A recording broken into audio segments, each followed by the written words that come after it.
Hello everyone, my name is Ishan and welcome to lecture number 18. In this particular lecture, my focus is going to be on the changing face of globalization.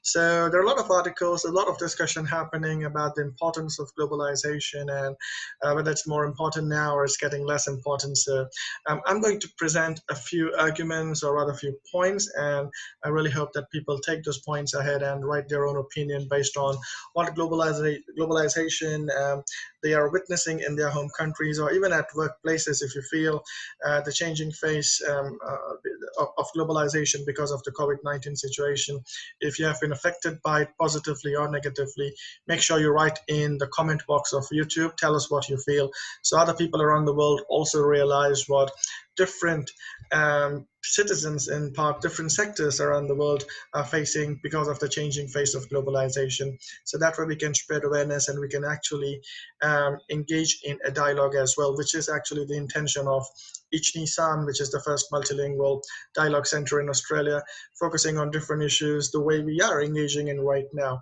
So make sure you like and subscribe to the channel, like the video, subscribe to the channel so you don't miss any videos, and engage in conversation as much as possible. So let us begin our lecture number 18. So what comes to your mind when we say globalization is being affected, or globalization is going to change after the COVID-19 situation? If you were to ask me personally, just based on my workplace, because I'm in the education sector right now, the first thing that would have come to my mind is the type or the category of students attending university. We're definitely going to see a change in that because the university which I work for, different institutions that I'm involved in, rely heavily on international student enrollments, which is, of course, a clear-cut result of globalization and trade with certain countries and having certain countries as favored trade partners. This landscape is definitely going to change after the COVID-19 situation. Things may come back to the way they were after maybe 7 or 8 years, but down the line in the short run, in the next 4 or 5 years, we're definitely going to see a change where over-reliance on certain countries for sending students to Australia or Australian education institutions is going to change. So what comes to your mind? How about your workplace? Have you been affected by globalization, or is your workplace highly globalized, and do you feel things are changing already because of the pandemic, or you feel things might change going ahead? I'm going to raise a few questions and see what you feel. Make sure you write in the comments as well what your opinion is based on all the points that I am raising. I feel supply chain policies are definitely going to be affected the way supply chain takes place. There's going to be a lot of changes in globalization policies with regards to the production, manufacturing, and supply of products from scratch to finish, from the time it's being made to the time that it reaches us. So supply chain policies have come back on the top of the agenda. They were every now and then when we have a recession, they do come up. The shifting approaches have potential to reshape trade flows and also foreign direct investments in certain countries. So all this landscape might change going ahead. Some countries could be favored more, some countries could be favored less with regards to having trade with and also with regards to foreign direct investment. The key globalization related debate here is the redundancy versus the reshoring debate. So do you downsize? Do you get rid of people? Do you have a small number of staff working for you against continuing at the same scale as you were, but reshoring in different countries, looking at different overseas options for reshoring your businesses? So this debate will continue. There will be people saying, don't reshore, try to keep it as local as possible. For the time being, get rid of certain number of employees, reduce the staff, downsize the company a little bit. Some will say don't affect that at all. Make sure that the economic activity keeps going. Make sure that you don't contract. Make sure you keep expanding. All you have to do is look at different trading partners and different offshoring options. So this debate will continue. Let me know what you feel as well. The other question is, will companies and countries seek greater safety in international diversification? Are they going to play safe? Are they going to look at not just the ease of doing index, but the safety rating of different countries, the reliability of the governments as well, how strong the economy is, whether the countries have taken debt or not, how volatile the market is? Are these factors going to be more important than they were before? Or will they try fostering domestic self self-sufficiency? Will they simply stop looking overseas and stop utilizing their time, energy, and money or an analysis for foreign options and just focus purely on increasing the local options as much as possible? At least this is being said in India at the moment with the local for local campaign. Australia hasn't done that much. They have a consistency in promoting local produce, but there hasn't been any new campaign at the moment to support local goods. So with India, we can say the focus is more on domestic self-sufficiency. With Australia, the focus is more on international diversification as a result of what's going on. What's your country of origin? What's your country doing? Do let us know. Also, there are ongoing technological shifts that we see. So these could be the adoption of e-commerce at a higher level, more video conferencing, more robots that are being supercharged because of the COVID-19 situation. Robots are used everywhere. It doesn't have to be the science fiction robot that you see, not the O2G2 that you see in Star Wars. It could be simple bots that are used on social media for automatic replies. This could be programs or softwares that are actually tracing your data. This could be call centers that are managed automatically. This could be videos or teaching material that is made automatically. So it doesn't have to be a physical robot in manufacturing or in customer care. It could actually be something that's looking after programming and advertising and digital marketing. So there could be robots everywhere, and that could be a technological shift. E-commerce, because people are shopping online. Of course, many are forced to shop online, but what if they form that habit? What if they feel that's actually what they prefer over physical shopping? Some might argue that online shopping is actually helping with reducing the carbon footprint of each family as well. So people wanting to go green might look for more and more e-commerce options. Video conferencing, of course, has really gotten a boost. So these are some ongoing technological shifts that might happen.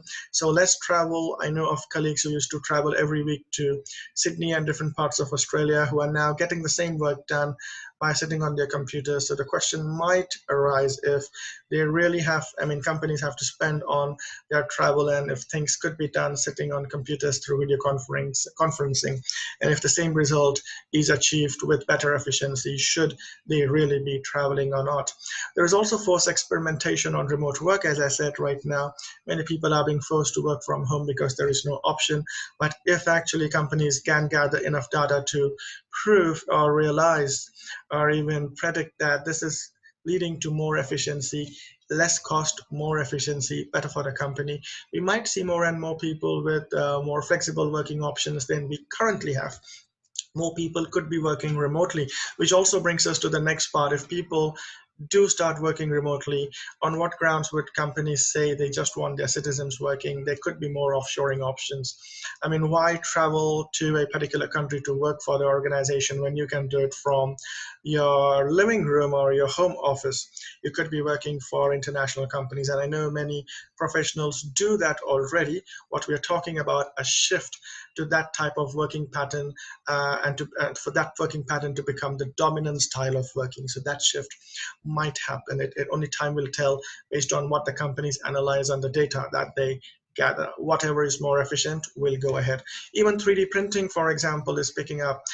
There are certain parts, certain technological aspects that are not being, which countries are not able to import or export because of trade barriers or because of organizations and manufacturing units and plants not being able to cope up with regards to the demands. In such cases, some people have come up with just 3D printers that can make anything. So a big question here, are 3D printers really going to substitute for a temporary arrangement when there is a shortage of supply coming from your key manufacturer?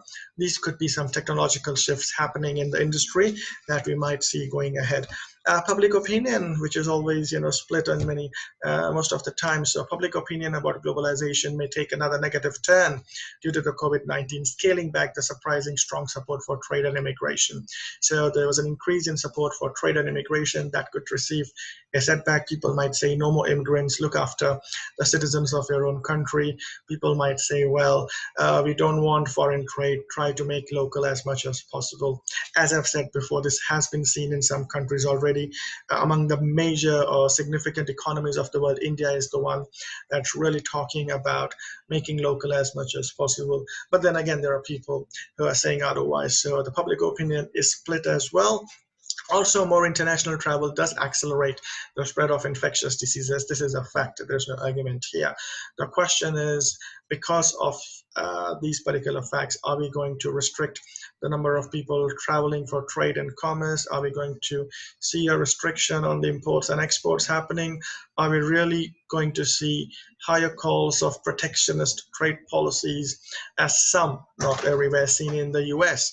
So these are some things that might change with regards to globalization.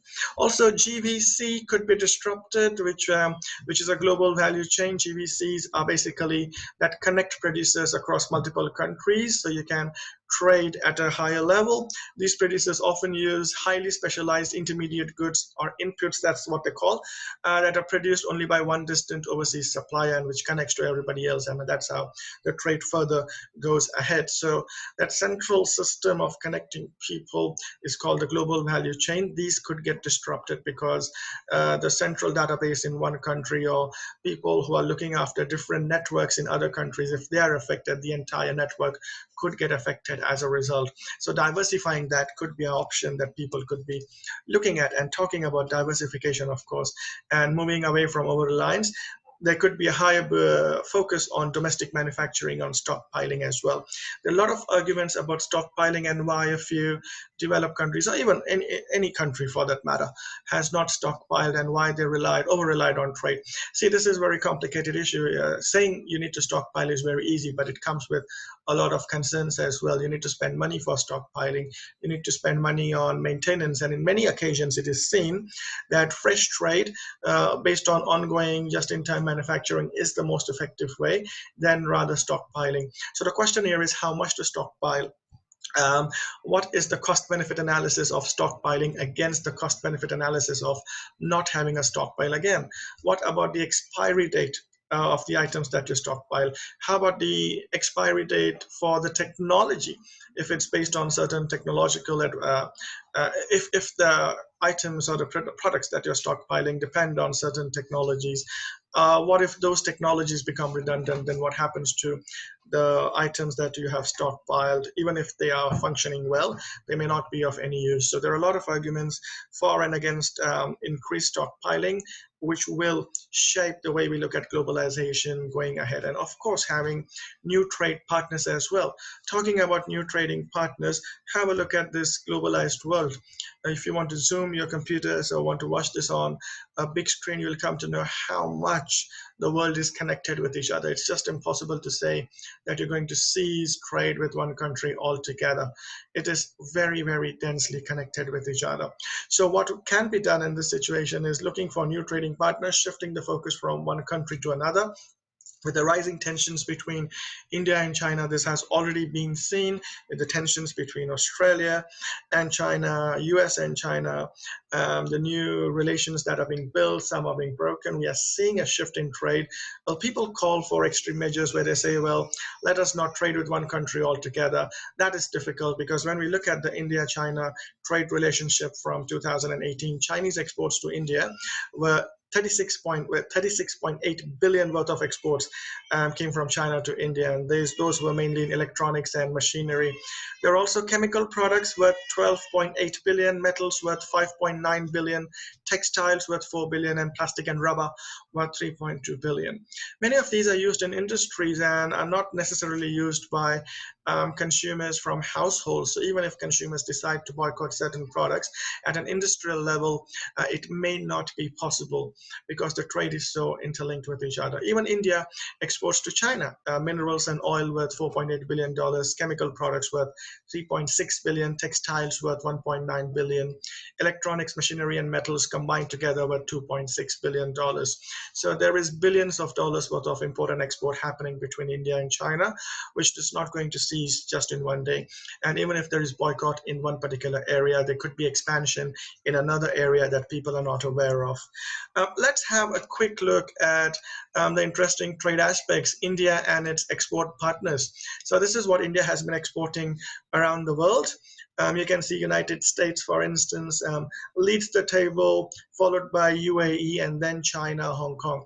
So we already have a diversified portfolio over here. So significant amount of India's exports are going to the US, that is what 16.2%, then UAE, which is 8.85. Not so significant to China and Hong Kong, but if you compare China and Hong Kong, it's just over 9%. India is exporting to Singapore with 3%, to UK with 3%. So if you look at it, it is a diversified portfolio. India has so many trade partners, right? But the significant amount is going to US and UAE. If you combine those two, it's more than 24%, close to 25 actually. That's a quarter of all the export. This is over reliance.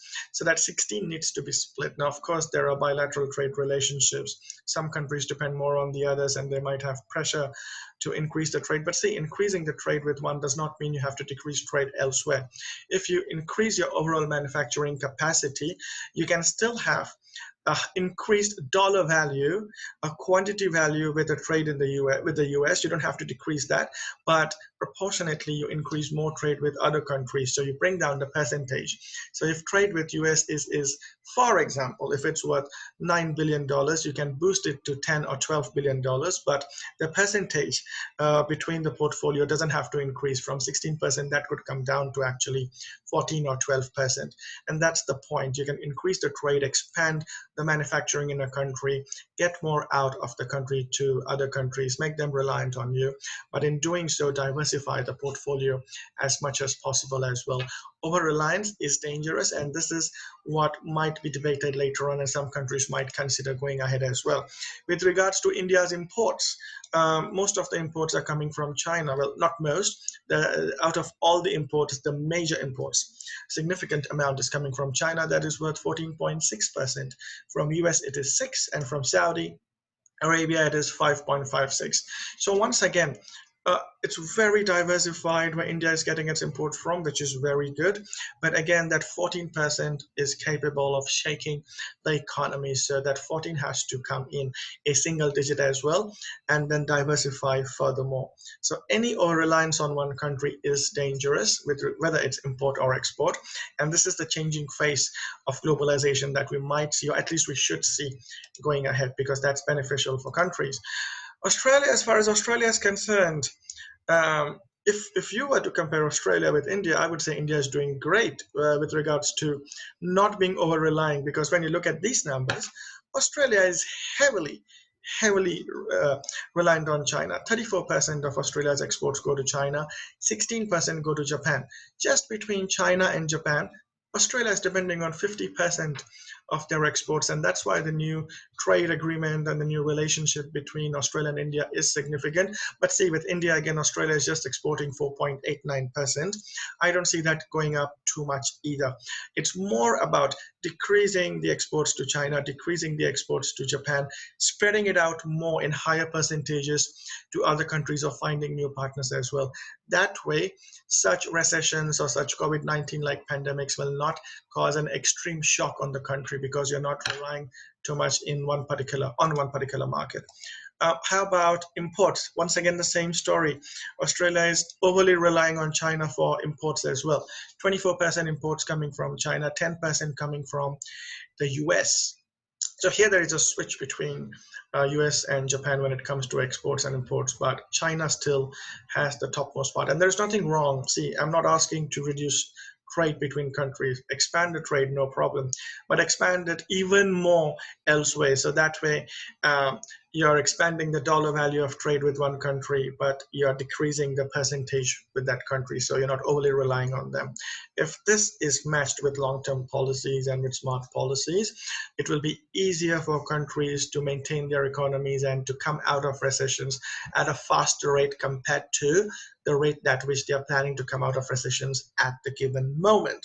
And it's always learning from the mistakes as well and not making those mistakes again. So this portfolio may may look very broad. Yes, you have so many countries. Australia is importing from Austria, Belgium, Canada, Ireland, but it's all negligible. It's 0.64, 0.63, 0.73%. They are having trade with Netherlands. It's just 1% of the total. With their neighboring country, New Zealand, just 2.58.